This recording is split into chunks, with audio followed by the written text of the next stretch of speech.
Hello students, welcome to the class of installation and maintenance of electrical equipments. तो class में अभी तक हमने जितना भी पढ़ा, इंडियन इलेक्ट्रिसिटी रूल्स पढ़े, पर्सनल प्रोटेक्टिव डिवाइसेस पढ़े, पीपीई, और सेफ्टी प्रिकॉशंस जो इलेक्ट्रिशियन और या वर्कमैन जो होते हैं उनको लेने चाहिए वाइल इंस्टॉलेशन. आज हम पढ़ेंगे tools and accessories required for electrical installation. कौन से टूल्स और एक्सेसरीज रिक्वायर्ड हैं during the time of electrical installation. तो सबसे पहले इसमें मैं आपको एक पॉइंट बताना चाहती हूँ कि हम अपनी जो वायरिंग है, जो हमारी इंस्टॉलेशन हमने किया है, वायरिंग की है, उसकी लाइफ को कैसे एक्सटेंड कर सकते हैं. तो उसकी लाइफ सबसे पहले तो एक नॉर्मल पॉइंट होता है कि हमें जो वायर है वो ऐसी सिलेक्ट करनी है कि उसका जो और स्पेसिफिकेशन हो, उसकी जो इंसुलेशन हो वो बहुत अच्छी हो, वो हाई ग्रेड इंसुलेशन हो हमारे, और जितने भी एटमॉस्फेरिक और जितने भी सराउंडिंग इफ़ेक्ट्स हैं, उस पे वेदर इफ़ेक्ट्स हो रहे हैं, वो उसको रेजिस्ट करता हो. तो इसमें हमें क्या है कि हमें एग्ज़ामिन करना है expected performance in its environment, कि वो कितनी देर तक परफॉर्म कर सकता है अपने एनवायरनमेंट में, और उसी हिसाब से हमें मोस्ट सूटेबल केबल या वायर सिलेक्ट करना है. तो यहाँ पे इन्वायरमेंट का क्या मतलब हुआ कि जैसे मान लो आपके हीटिंग अप्लायंसेस हैं, वहाँ पे कौन सा वायर यूज़ होगा, बिकॉज ऑफ दैट जहाँ पे लॉसेस हमारे ज़्यादा, वहाँ पे कौन सा वायर यूज़ हो रहा है, लाइटिंग के लिए कौन सा वायर, हीटिंग के लिए कौन सा वायर. तो different different application, different different environments को देख के कि कैसी परफॉर्मेंस होनी चाहिए केबल की, वैसे हमें उसको सिलेक्ट चूज़ करना है. Avoid damages, reduce cable failure with wire loom sleeving and heat shrink products. तो हम केबल फेलियर जो है उसको भी बचा सकते हैं by using heat shrink products. Proper maintenance and care which is very important. हर चीज़ में जो मेंटेनेंस एंड केयर है दैट इज़ वेरी इंपॉर्टेंट. तो यहाँ पर भी हमें वायरिंग की लाइफ हम मेंटेनेंस करें, उसकी रूटीन चेक्स करें, तो वायरिंग की लाइफ हम इंक्रीज़ कर सकते हैं. Inspect, maintain and remove any cut और डैमेज. तो कहते हैं ना, अ stitch in time saves nine. तो अगर आप उसी टाइम पे कहीं पे इंसुलेशन कट हो गया हमारा, तो आप उसी टाइम पे टेप लगा दो उस पर, या उसको चेंज कर दो अगर ज़्यादा डैमेज है तो. उससे हम क्या कर सकते हैं, अनसेफ कंडीशन से प्रोटेक्शन पहले ही कर सकते हैं. अब इलेक्ट्रिशियंस कौन सा टूल, जो हमारा मेन टॉपिक है, यूज़ करते हैं, तो वो मोस्टली यूज़ क्या करते हैं, प्लायर्स. जो आपने मैं आगे हर एक पिक्चर के साथ आपको पिक्टोरिकली डिपिक्ट कराऊंगी कौन कौन से इक्विपमेंट्स हैं. वायर स्ट्रिपर्स होते हैं, फिशिंग टूल्स, स्क्रू ड्राइवर्स, कुछ के नाम आपने सुने होंगे, कुछ नए होंगे. तो देखिए, सबसे पहला है क्लैंप टूल. क्लैंप टूल क्या होता है, जैसे मैंने आपको बताया था बैटन वायरिंग में हम क्लैंप्स का इस्तेमाल करते हैं. तो क्लैंप्स क्या, वायर हमने लगाई, तो वायर को हमने फिक्स करने के लिए बैटन के साथ क्लैंप्स लगाते हैं, मेटालिक क्लैंप्स आपने देखे भी होंगे.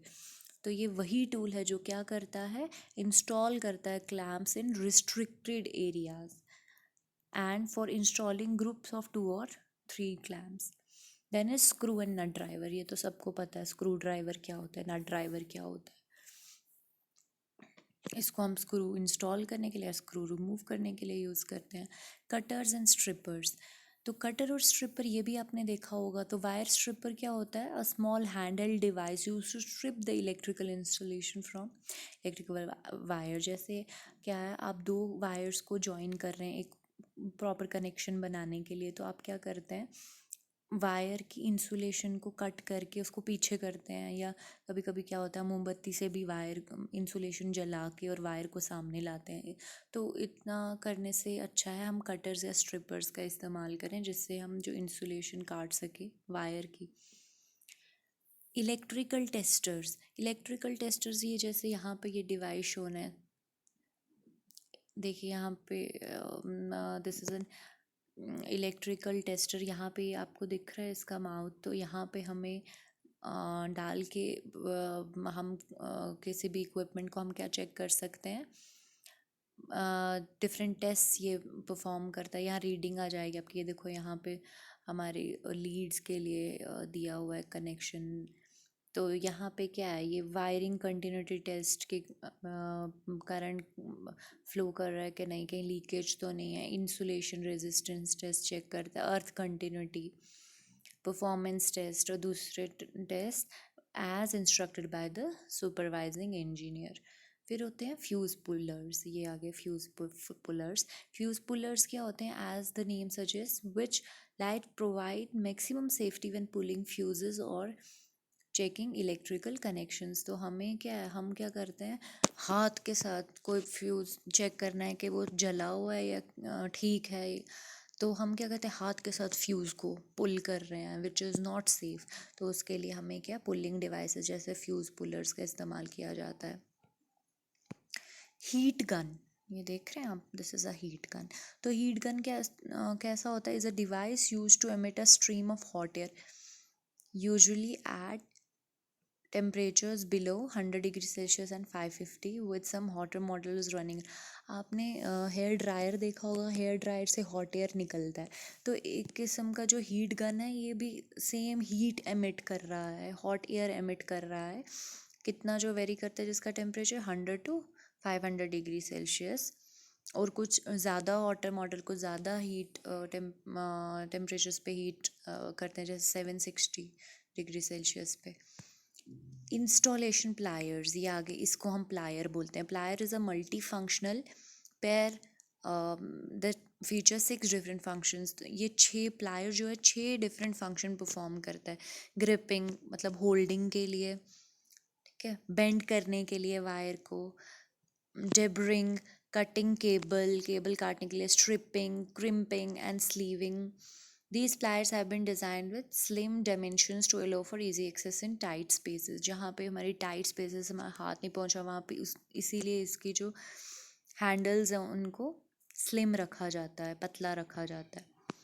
Removal tools use for removing insulation. तो इस चीज़ से हम क्या करते हैं, इंसुलेशन को रिमूव करते हैं। अगले इक्विपमेंट्स मैं आपको नेक्स्ट स्लाइड में बताती हूँ। Thank you so much.